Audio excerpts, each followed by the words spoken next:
எல்லோரும் கடலை பருப்பில் தான் வடை செஞ்சுருப்பீங்க. பட்டாணி பருப்பில் இந்த மாதிரி ஒரு டைம் ட்ரை பண்ணி பாருங்கள். ரொம்ப சூப்பராக இருக்கும், கிறிஸ்பியாக. பட்டாணி பருப்புங்கிறது பாருங்கள் இவ்வளோ பெருசாக இருக்கும், கொஞ்சம் பெருசாக இருக்கும் கடலை பருப்பை விட. பெரும்பாலும் கடைகளில் பட்டாணி பருப்பில் தான் மசால் வடை பண்ணுவாங்க. தேவையான அளவுக்கு பட்டாணி பருப்பு பாருங்கள், நான் தண்ணியில் தேவையான அளவுக்கு போட்டு நல்லா வாஷ் பண்ணிவிட்டு 1.5 மணி நேரம் மூடி போட்டு ஊற வச்சுக்கிறேன். இது 1 மணி நேரம் ஊறினா கூட போதும்.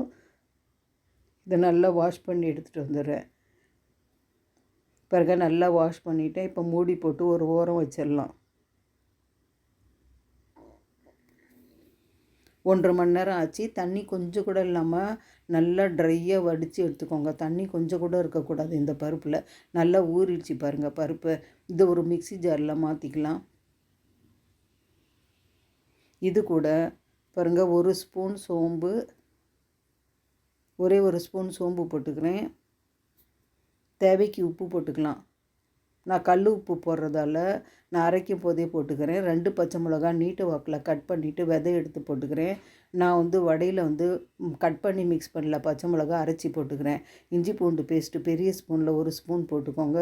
இது வேணான்னா ஸ்கிப் பண்ணிக்கோங்க. கரம் மசாலா இருந்தால் கூட 1 ஸ்பூன் ஆட் பண்ணிக்கோங்க.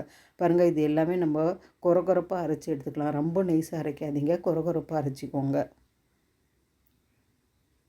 பருப்பு நல்லா அரைச்சாச்சு பாருங்கள். இது ஒரு பவுலில் ட்ரான்ஸ்ஃபர் பண்ணிக்கலாம்.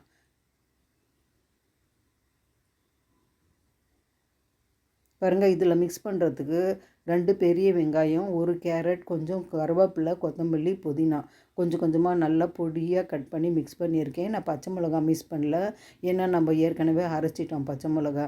இப்போ இதை வந்து பொரித்து எடுத்து வடை பொரிக்கிறதுக்கு தேவையான அளவு எண்ணெய் போட்டுக்கோங்க. நான் கோல்டு வின்னர் ஆயில் தான் போடுறேன். கடலை எண்ணெயில் செஞ்சிங்கனாலும் இந்த வடை சூப்பராக இருக்கும். பாருங்கள், உங்களுக்கு விருப்பமான வடிவத்தில் வடை சின்னதோ பெருசோ எப்படி வேணாலும் நீங்கள் செஞ்சுக்கோங்க. நான் கையிலே தட்டி போடுறேன். உங்களுக்கு இந்த மாதிரி தட்ட வரலன்னா பாலித்தீன் கவர் எதுலையாவது வந்து ரவுண்டாக தட்டி போட்டுக்கோங்க. ஃப்ளேம் வந்து ரொம்ப குறைச்சும் வைக்காதீங்க, ரொம்ப அதிகமாகவும் வைக்காதீங்க, மீடியமாக வச்சுக்கோங்க.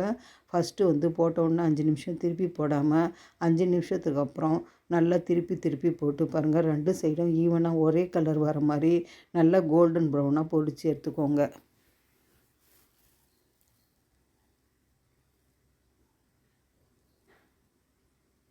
சூப்பராக பாருங்கள், வடை ஃபஸ்ட்டு இது வெந்துடுச்சு. இதை எடுத்துக்கலாம். இது வந்து ஈவினிங் ஸ்நாக்ஸாகவும் சட்னி கூட தொட்டு சாப்பிட்லாம். உடச்சக்கடலை சட்னி கூட ரொம்ப சூப்பராக இருக்கும். தேங்காய் சட்னி கூட சாப்பிட்லாம். தயிரில் ஊற வச்சு தயிர் வடியாகவும் செஞ்சு சாப்பிட்லாம். ரொம்ப டேஸ்ட்டாக இருக்கும்.